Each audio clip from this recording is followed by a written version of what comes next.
Sup everyone, I'm your female otaku and I'm here to fangirl and then review episode 14 of Bungou Stray Dogs. Yeah, fangirling will be aplenty, but actually, I'm gonna hold off for just a little bit. Don't worry, there will obviously be fangirling. I mean, what kind of person do you think I am? First off, the opening. The episode was actually leaked a couple of days ago, and the opening has been out for quite some time now. So I've gotten used to the opening. When I first heard it, I was just like, oh my god, this is shit. But after listening to it a couple of times, I actually really like it. The ED though, well, it was gonna be hard to beat the first ED, come on. We see that Otosaku takes care of the orphans, and when I saw that, I was all like, you're the one dying. I knew when you find out more about a person's backstory, then you know. You already know they're the one that's going to die. Not only that, but it was foreshadowed as well when the kids, they were just all like, oh man, I'll get you next time. And then Otosaku was just all like, okay, I'm looking forward to it.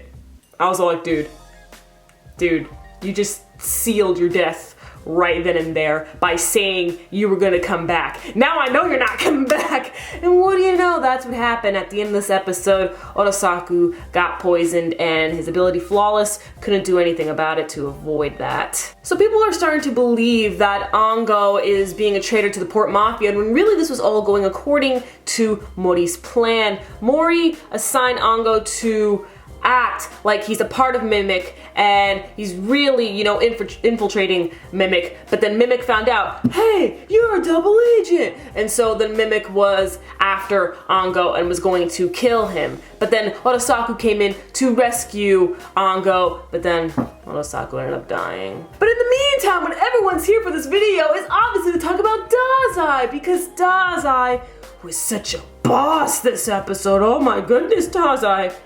Ooh, that's what I like to see. Like legit, when Dazai just freaking punched Akutagawa square in the freaking face, I was just all like, oh my lord, you're such a god. I am not worthy, Dazai.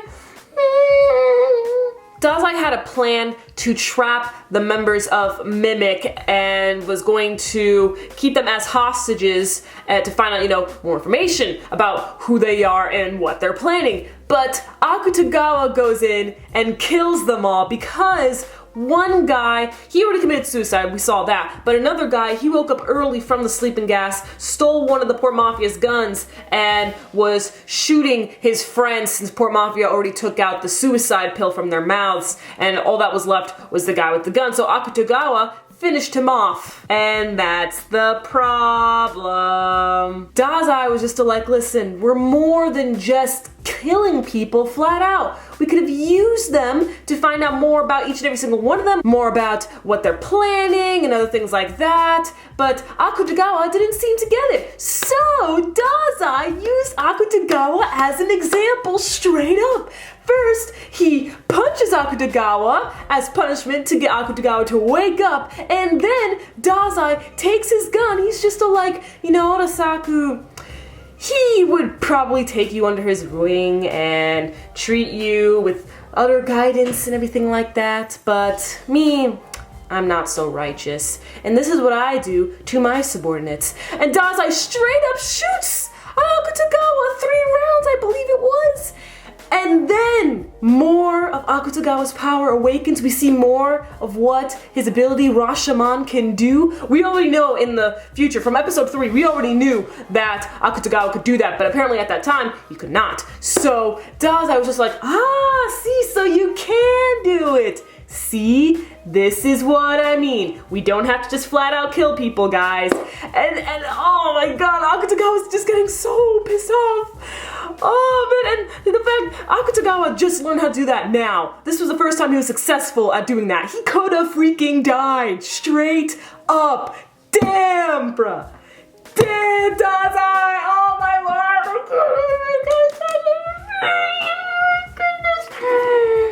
I can't. It just awakens more of the sadist within. Then Dazai was just like, okay, anyway, back to work, guys. I don't want Otosaku to get ahead of me. So he just straight up interrupts Akutagawa and then just points everyone back to the mission at hand, see what else that they could do.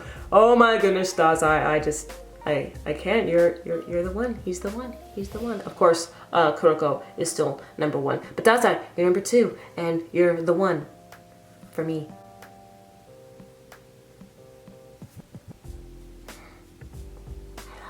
Well, after adding a bunch of screenshots to my Dazai folder, I think it's best to end this review right here. So let me know your thoughts on this episode. And in fact, actually, I'm going to talk to the manga readers for a second. So all you anime onlys, just end the video right here because there will be spoilers for what else I'm going to talk about. Okay, this is for reals now because whenever I say this, anime onlys still stay. So just leave now.